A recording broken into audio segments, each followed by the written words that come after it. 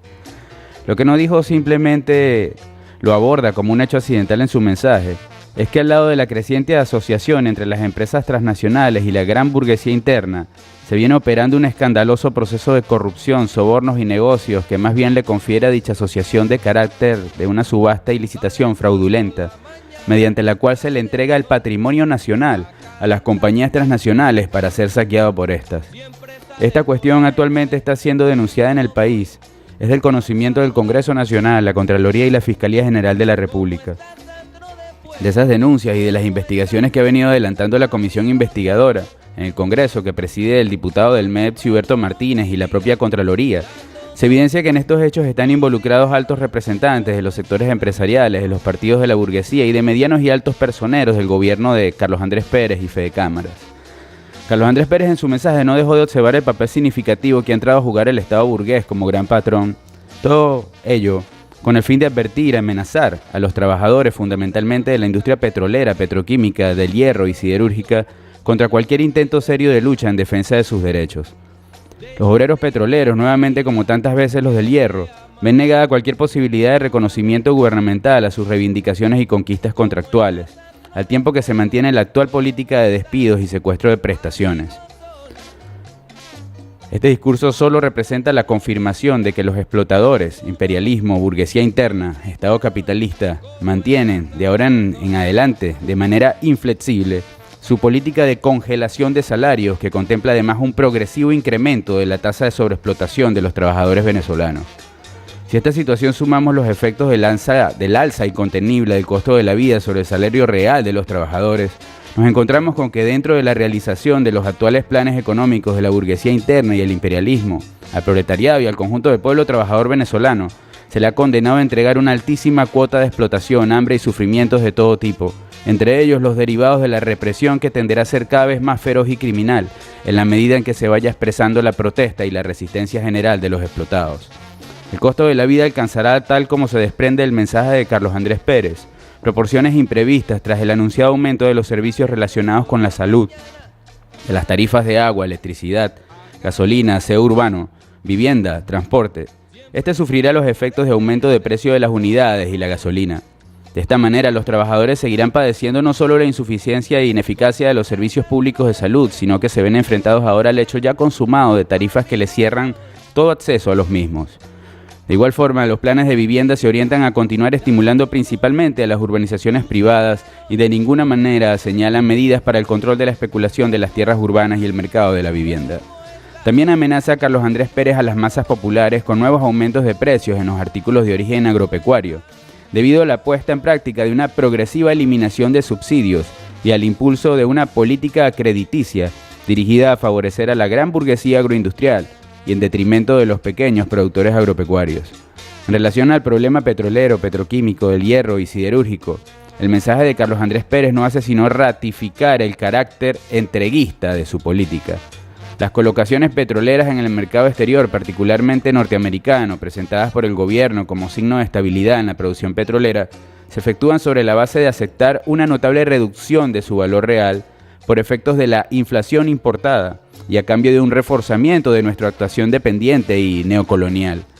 A los onerosos contratos de mercadeo y asistencia tecnológica celebrados con las exconcesionarias se suman ahora los proyectos de endeudamiento por más de 50 millardos de bolívares para hacerles revertidos a los monopolios extranjeros mediante la importación inflacionaria de maquinarias, materias primas y bienes intermedios y de constitución de nuevas empresas mixtas en las industrias petroquímicas y siderúrgicas.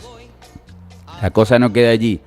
El gobierno se esfuerza por pregonar los futuros planes de explotación de la faja petrolífera del Orinoco, los cuales, por todos los antecedentes que rodean su explotación y los propósitos descarados de las exconcesionarias y el gobierno norteamericano, sabemos comprometidos de antemano.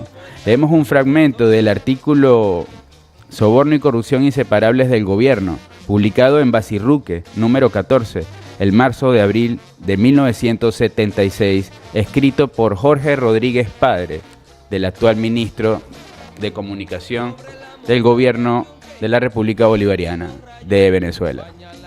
Ningún sector de la izquierda o de la clase obrera y el pueblo la desean o la propicia. Más bien esta surge como la nueva táctica de sectores patronales, ante el fracaso de los intentos de conciliación de clase y su reemplazo objetivo por la agudización y polaridad de la lucha de clase. Quienes se proponen desatarla son algunos sectores de la clase dominante, que responden a la política del desatamiento de un paro patronal inmediato, la acusación de ilegitimidad al gobierno y desde allí el quiebre de las Fuerzas Armadas. Alertar al pueblo solo frente a esta táctica patronal puede desarmarlo, pues existe otro sector reaccionario al que llamamos freísta, que estando de acuerdo en desalojar a la unidad patriótica del gobierno, se propone una táctica que por sofisticada no es menos reaccionaria, que le permita evitar la guerra civil como tal y desplomar al gobierno a través de paros, ojalá de origen laboral, que dividan a la clase obrera a escalonados, que impidan la toma de conciencia del pueblo de la agresión patronal, la creación de conflictos institucionales entre Parlamento y Ejecutivo que origine la dualidad institucional y desde allí emplazar y después desalojar al gobierno. Así intentan evitarse el quiebre de las Fuerzas Armadas, ganándose a la oficialidad constitucionalista. Por eso la política de sectores reformistas desarrollan, de solo denunciar la posibilidad de la guerra civil, tampoco arma cabalmente al pueblo. Sostenemos que la tarea fundamental es acumular la fuerza de masas necesaria, sea para impedir la guerra civil o para ganarla si ella se desata por decisión reaccionaria. Esa acumulación de fuerza solo puede asegurarse en el levantamiento de un programa revolucionario del pueblo, que surja de la discusión misma de la clase obrera y el pueblo, para la industria, el agro, la vivienda, la educación, el código de trabajo, que reanime y arme una al pueblo, y en el desarrollo y fortalecimiento de organismos de masas que, incorporando a todos los sectores del pueblo, permitan orgánicamente a la clase obrera ejercer su papel de vanguardia sobre el resto de las capas del pueblo, en la perspectiva del desarrollo de un poder popular alternativo al orden burgués e independiente del gobierno. Los comandos comunales de los trabajadores. Esto es un texto que pertenece a un cuestionario respondido en la revista Chile Hoy número 50, que salió en Santiago en mayo del 73, en su página 6. Son declaraciones de Miguel Enríquez, a quien recordamos. Por estos años, se cumple 45 años del derrocamiento de Salvador Allende, el asesinato de Víctor Jara y el asesinato de Pablo Neruda, entre otras cosas. Vamos a una pausa musical y enseguida regresamos con más de programa.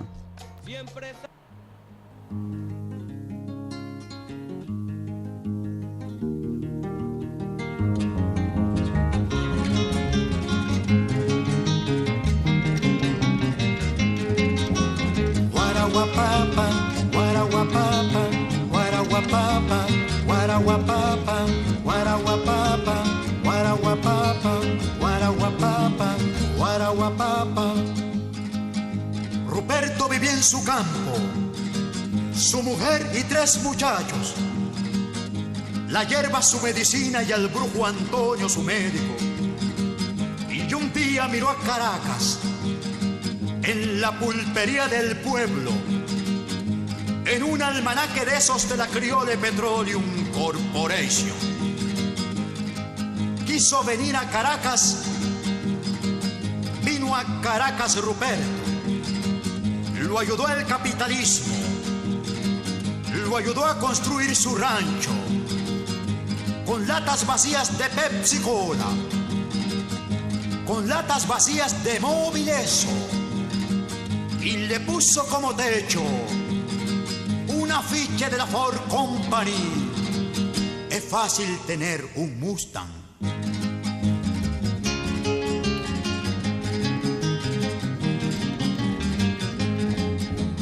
Guaraguapapa, guaraguapapa, guaraguapapa, guaraguapapa, guaraguapapa, guaraguapapa, guaraguapapa, guaraguapapa. Se le enfermó su muchacho, el más pequeño de ellos y el más grande de sus sueños. Bajó a la ciudad Ruperto a buscarle algún remedio y se le murió en la cola. Se le murieron sus sueños. No tenía para enterrarlo el desempleado Ruperto, y buscó robar Ruperto para llevarlo al cementerio. Apresaron a Ruperto. La policía siempre es eficiente cuando se trata de los pobres. Vinieron los curiosos y gritó uno de ellos: policía, deja ese hombre. ¿No lo ves que está llorando? ¿No lo ves que quiere irse con su muchachito muerto? ¿No lo ves que quiere irse corriendo tras de sus sueños?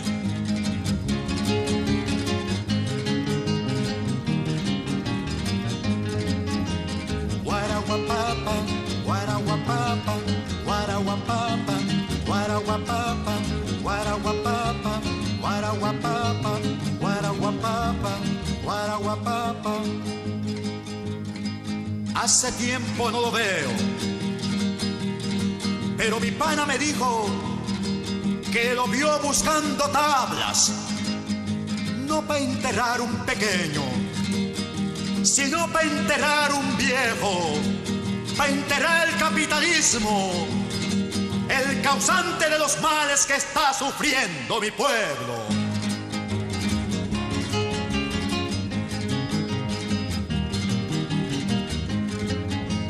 A llevarlo al cementerio que construyen los obreros. Guaraguapapa, guaraguapapa, guaraguapapa, guaraguapapa, guaraguapapa, guaraguapapa, guaraguapapa, guaraguapapa. Échale bolas, Ruperto, Guillo Ruperto, que en la lucha te liberará. Mucho Guillo Ruperto, lucha Ruperto, con la lucha no más. Mucho Guillo Ruperto, lucha Ruperto, con la lucha no más. Échale bolas, Ruperto, lucha Ruperto, que en la lucha te liberará. Por tu madre, Ruperto, lucha Ruperto, con la lucha no más.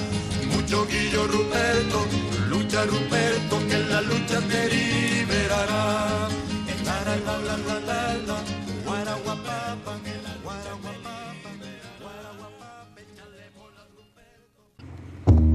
Escuchas Amaranto, Amaranto. la planta de la patria grande.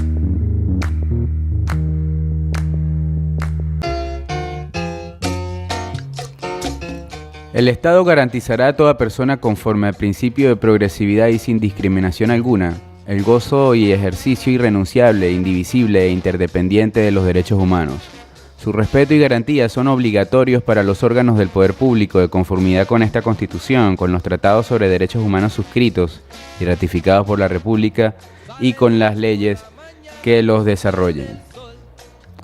Todo acto dictado en ejercicio del poder público que viole o menoscabe los derechos garantizados por esta Constitución y la ley es nulo, y los funcionarios públicos y funcionarias públicas que lo ordenen o ejecuten incurren en responsabilidad penal, civil y administrativa, según los casos, sin que les sirvan de excusa órdenes superiores. El trabajo es un hecho social y gozará de la protección del Estado. La ley dispondrá lo necesario para mejorar las condiciones materiales, morales e intelectuales de los trabajadores y trabajadoras. Para el cumplimiento de esta obligación del Estado se establecen los siguientes principios. Ninguna ley podrá establecer disposiciones que alteren la intangibilidad y progresividad de los derechos y beneficios laborales. En las relaciones laborales prevalece la realidad sobre las formas o apariencias. 2. Los derechos laborales son irrenunciables. Es nula toda acción, acuerdo o convenio que implique renuncia o menoscabo de estos derechos. Solo es posible la transacción y convenimiento al término de la relación laboral, de conformidad con los requisitos que establezca la ley. 3. Cuando hubiera dudas acerca de la aplicación o concurrencia de varias normas o en la interpretación de una determinada norma, se aplicará la más favorable al trabajador o trabajadora.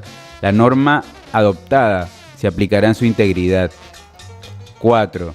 Toda medida o acto del patrón o patrona contrario a esta Constitución es nulo y no genera efecto alguno. 5. Se prohíbe todo tipo de discriminación por razones de política, edad, raza, sexo o credo, o por cualquier otra condición. 6. Se prohíbe el trabajo de adolescentes en labores que puedan afectar su desarrollo integral. El Estado los o las protegerá contra cualquier explotación económica y social. Leemos el artículo 19, 25 y 89 de la Constitución de la República Bolivariana de Venezuela. Debido a la comunicación de los sindicatos bolivarianos de educación superior, donde reconocen que el gobierno violó la Constitución, la ley del trabajo y la convención colectiva. Se trata de 40 sindicatos bolivarianos de trabajadores universitarios, principalmente de docentes, donde reconocen que las nuevas tablas salariales aprobadas de manera unilateral violentan los artículos 19, 25 y 89 de la Constitución Nacional, el artículo 434 de la Ley Orgánica de los Trabajadores y Trabajadoras y los derechos conquistados en la última contratación colectiva. Hay que estar alerta con respecto a este tipo de cosas porque se están igualando los salarios y no es que no estemos de acuerdo con esto, pero a costa de meterle un zarpazo a lo que son los logros obtenidos a través de las distintas contrataciones colectivas por cada una de las organizaciones obreras y del ámbito laboral a lo largo y ancho de todo el país. De allí que las protestas que se están haciendo cada vez más presentes en el sector, por ejemplo, de la electricidad, sector de los servicios públicos, parte de la administración pública y a la cual ahora se suman los educadores universitarios. Tenemos entendido que mañana hay un llamado a paro de los educadores del sector básico. Y bueno, se están caldeando los ánimos, muy parecido el ambiente a épocas que ya creíamos pasadas, pero a las que pareciera que irremediablemente estamos dirigiéndonos después de estos 5 años, donde creemos que se ha perdido la brújula, desviándose del plan original trazado por el comandante Chávez en el Plan de la Patria. Vamos a una nueva pausa musical y enseguida regresamos con la despedida del programa.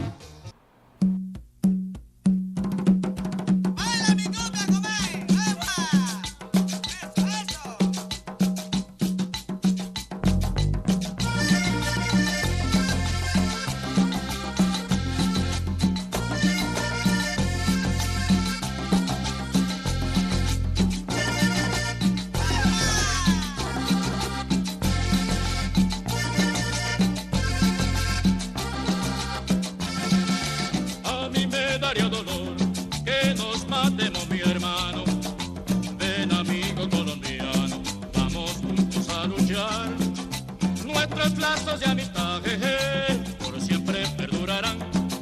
Somos hijos de la paz. el libertador, y a defender con amor su herencia nos llama, y a defender con amor su herencia nos llama.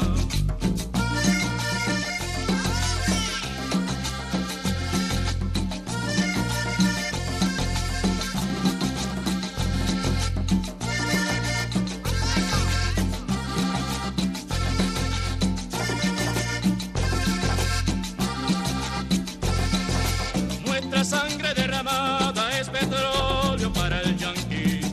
Soldado vuelque el fusil contra el oligarca.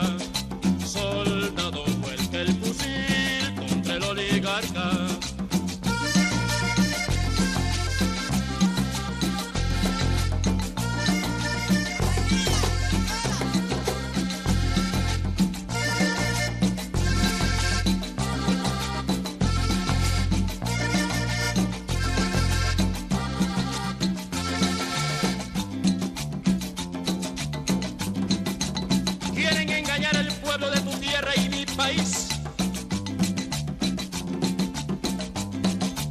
Quieren esconder el hambre con la guerra. Ese pedazo de tierra no alcanzará para enterrar nuestros muertos. Ven, amigo colombiano, vamos juntos a cantar por segunda independencia, vamos juntos a luchar.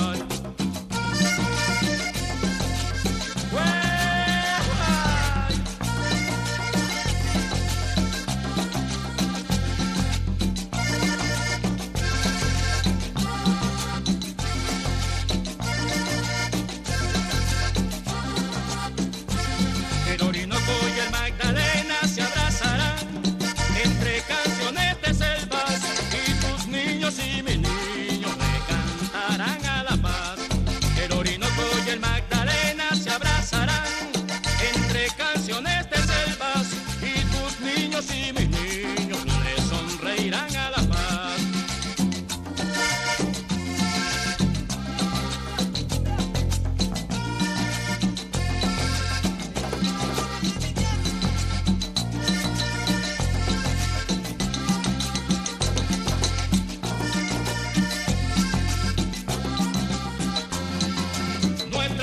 Derramada es petróleo para el yanqui. Soldado vuelque el fusil contra el oligarca. Soldado vuelque el fusil contra el oligarca.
Escuchas Amaranto, Amaranto, la planta de la patria grande. de la patria grande.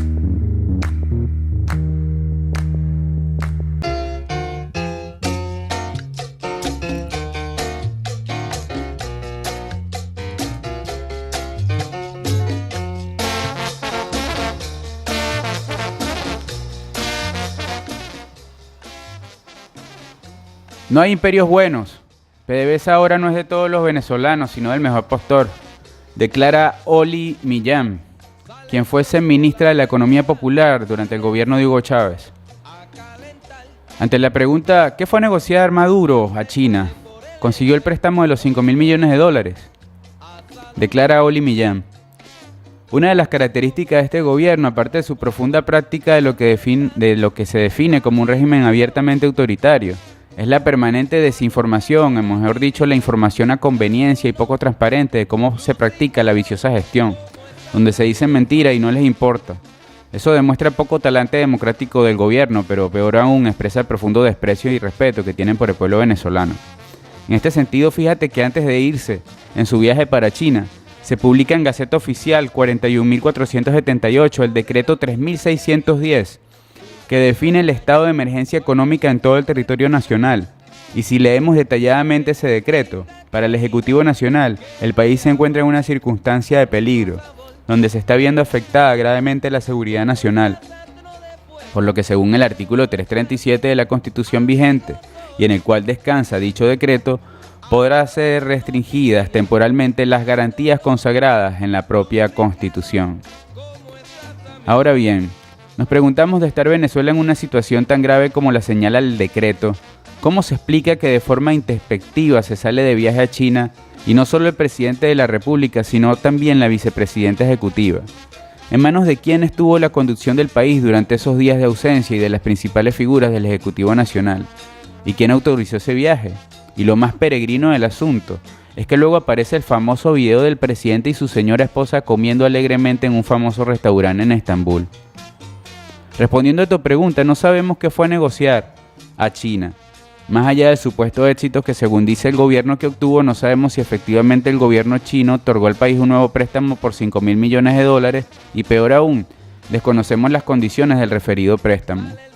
En lo que sí no tengo la menor duda es que en la geopolítica mundial, China es considerada un imperio emergente, por lo que no existen imperios buenos y lamentablemente tengo la sensación de que esos viajes y acuerdos van dejando al país con mayor pérdida de soberanía, donde se compromete el futuro de las nuevas generaciones. Declaraciones de Oli Millán en esta entrevista para el diario La Razón, hecha por Enrique Meléndez. Oli Millán fue ministra para la Economía Popular del gobierno del comandante Hugo Chávez. Fragmentos del artículo publicado por el exministro Rafael Ramírez a propósito de lo que él considera la privatización de PDVSA y el aumento de la gasolina. Recordamos que en tiempos del sabotaje petrolero, la vieja PDVSA estaba en abierta rebeldía y confrontaba al Estado venezolano. Mantenía los convenios operativos y como la ley no los permitía, dijeron que eran contratos de servicios petroleros. Las asociaciones estratégicas solo pagaban 1% de regalía y manejaban las operaciones y comercio del petróleo, a pesar de que la legislación establecía lo contrario. Es decir, aunque el Estado venezolano había promulgado una nueva constitución y una nueva ley de hidrocarburos, la misma no se podía aplicar porque las transnacionales tenían el control político y operacional de la vieja PDVSA. La meritocracia petrolera de PDVSA eran agentes de las transnacionales. Esta posición de desacato al Estado se confrontó violentamente durante el sabotaje petrolero, provocando más de 17.000 millones de dólares de pérdidas directas y la paralización económica del país. Fue solo después de derrotarlo y rescatar la empresa que pudimos manejar el petróleo y ponerlo al servicio del pueblo, tener estabilidad y crecimiento económico. Los argumentos del gobierno actualmente son los mismos dados por la apertura petrolera en su momento. La incapacidad de PDVSA de asumir estas operaciones, la falta de recursos, la necesidad de atraer inversiones extranjeras. ¿Por qué se hace lo mismo que durante la Cuarta República?, pregunta Rafael Ramírez. ¿Por qué se vuelven a entregar PDVSA a las empresas privadas, a Estados Unidos y ahora a los chinos, a los rusos y a venezolanos de dudosa trayectoria? Dejamos esa pregunta allí para quienes están haciendo la cola, lo recuerden pues. Y también recordamos con estas frases para despedirnos del programa. La última vez que hablé con Víctor, dijo Joan de Jara el 9 de noviembre del 73, por teléfono, fue el 11 de septiembre, el día del golpe militar. Se encontraba junto con 600 estudiantes y profesores en la Universidad Técnica, que ya estaba rodeada y bajo fuego de las tropas.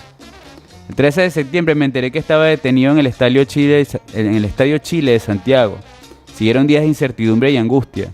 En la noche del 18 de septiembre, un joven empleado de la morgue golpeó a mi puerta y me dijo que entre los cientos de cadáveres de estudiantes y obreros había reconocido a Víctor. Así pude buscarlo y enterrarlo. Sin este aviso nunca hubiera sabido que murió y en qué circunstancias había muerto. Era un muerto anónimo, un número entre tantos otros muertos. Las declaraciones de Veronique de Codú, corresponsal especial de la AFP del 24 de septiembre de 1973. Era el lunes al atardecer cuando arriba sobre las colinas de Santiago, en su casa devastada por los militares, yacían los restos físicos del gran poeta y comunista, Pablo Neruda. Según declararon sus amigos a AFP, los militares allanaron la casa en las primeras horas de la mañana, rompieron a balas las ventanas, destrozaron los muebles y quemaron revistas y libros. El catafalco de Neruda está rodeado de escombros, fotos rotas y vasijas precolombinas destrozadas. Su mujer Matilda Urrutia, sentada junto al féretro cubierto de flores y cuya ventanilla solo dejaba ver la cara del extinto, nos dice: pensábamos viajar hoy a México, todo estaba preparado. Los sucesos de los últimos días habían afectado mucho a Pablo, y es más que seguro que la actual situación precipitó su muerte. Hasta entonces era admirable su resistencia frente a la enfermedad, pero desde el 11 de septiembre se fue debilitando y ayer entró en coma. En torno al féretro están reunidos varios poetas chilenos, viejos amigos del extinto. Hablan en voz baja por respeto al muerto, pero también temiendo por su seguridad personal. Todos estamos en la clandestinidad. Según informaciones de nuestro interlocutor, ya fueron detenidos 25 escritores chilenos. Nadie sabe hasta ahora qué fue de ellos. Otros viven en la clandestinidad y fueron allanadas la sede de la Sociedad de Escritores y muchas casas particulares. Recordando a Neruda, a Jara y Allende, nos despedimos este 24 de septiembre, cuando son las 11:54 de la mañana. Amaranto, la planta de la Patria Grande. Hasta el próximo lunes. ¿Se está haciendo? ¿Perdón? ¿Se está haciendo eso? ¿Se está explicando al país eso? Usted está aquí en Venezuela, me lo puede explicar mejor.